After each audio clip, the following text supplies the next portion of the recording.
yesterday when Willie Mays died at the age of 93, two-time MVP, 24-time All-Star, widely regarded as one of, if not the best baseball player of all time. Brew, how will you remember Willie Mays?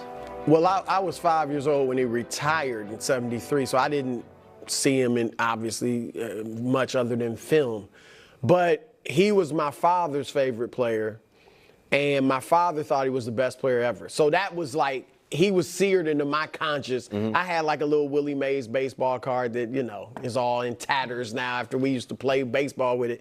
But I'll just remember him as that. And in studying him and even talking to my dad about him, the thing about Willie Mays, I mean, he did everything. He was a Gold Glove center fielder. He hit with power. He had 2 years of 50 or more home runs. Hit for average, hit over 300 for his career. Led the league in stolen bases 4 or 5 years. I mean, he did every single thing at the ultimate high level. And so I'll remember him as arguably the greatest baseball player ever. And remember, he played a lot in Candlestick, which is a hard to hit home runs, and he still ended up with 660. And he may have hit 700 or more if he also lost almost 2 full seasons fighting in a war, and the season when he came back, he hit 41 home runs, and he still finished with 660. I think the case for Willie Mays as the greatest baseball player of all time is the cleanest case you can make for any player. Sorry, I think that's something fair. In my eye.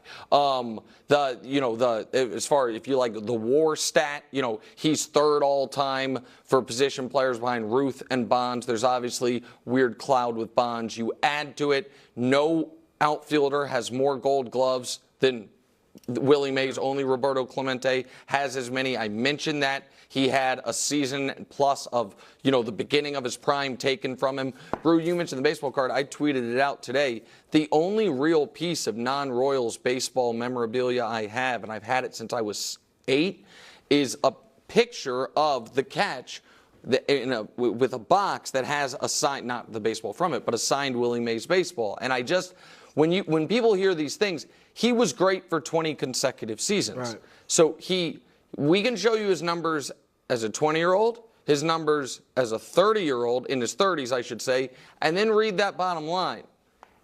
At 40, led the NL in walks and on-base percentage, and that was the only time he struck out. The only year of his career he struck out more than 100 times. He led the league in walks that year. And so I think he is, when you combine offense, defense, and the fact that there is no, it wasn't an integrated league. Well, but it was the steroid era. And so there's no qualifier on Willie Mays. And it's a sports fan. Walton West and Willie in 2 weeks is really, really unbelievable and hard to deal with. But you know what? And 93 and you died peacefully. Yeah. There's one thing I wanted to add, because there's so many statistics that just are mind-blowing. And the great thing about baseball is that's harder to do in basketball and football. It's like, well, different era with that. Could Fran Tarkenton play today? Like, you're not quite sure.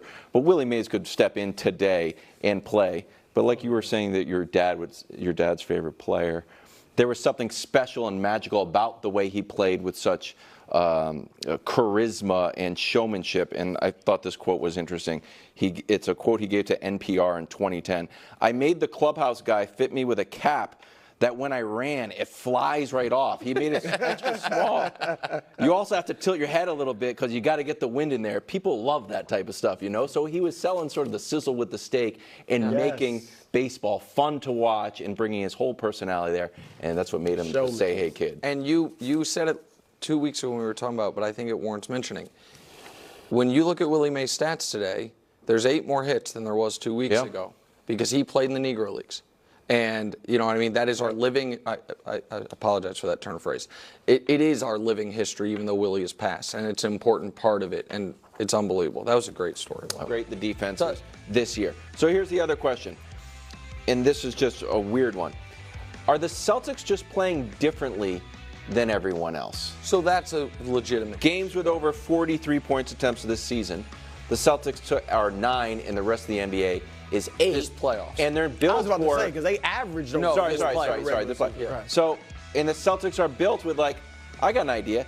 rather than have one 3-and-D guy or maybe two 3-and-D guys, why don't we have 7 3-and-D guys? So, but that part. And who's competing with that? Well, the thing is, the whole league's in short order. Not as far as the personnel, but stylistically. Yeah. Like that will. So that it's part. A copycat league. That part can be caught up to a degree.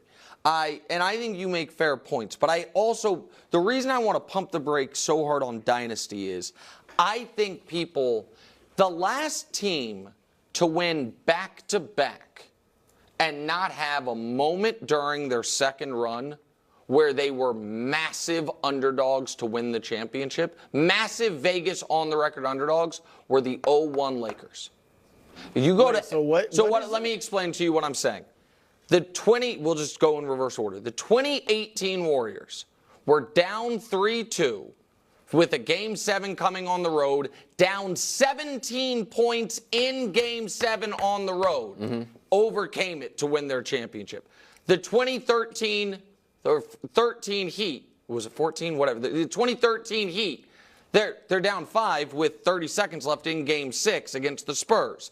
The 2010 Lakers are down, what were they down? 14 in the fourth quarter of the Game 7 of the finals and overcame it. The last team to just be like, we're the defending champs and we're going to roll through everyone was the second Shaq Kobe title. 0-1 Lakers, that they rolled through every series, they rolled through everyone. Point I'm making is, even the greatest teams we've seen in the last 25 years with the greatest players, their path to their second title, there was a moment where it was like, oh, they're cooked, and they overcame it. So you not only have to be an all-time great team, you also have to overcome what, Giannis and the Bucks couldn't, when the Nuggets couldn't this year. Yeah. And so it's so hard. I know because there have been a lot of them, it doesn't seem like it. I like mini dynasty and presumably the road, at least in the Eastern Conference Finals, is going to be tougher. Right. Because if teams are healthy, and that's what we all hope for, it's going to be tough. Yep. Okay. We're going to end on a sad note for the A block. We've been doing this a lot lately. Baseball lost a legend yesterday.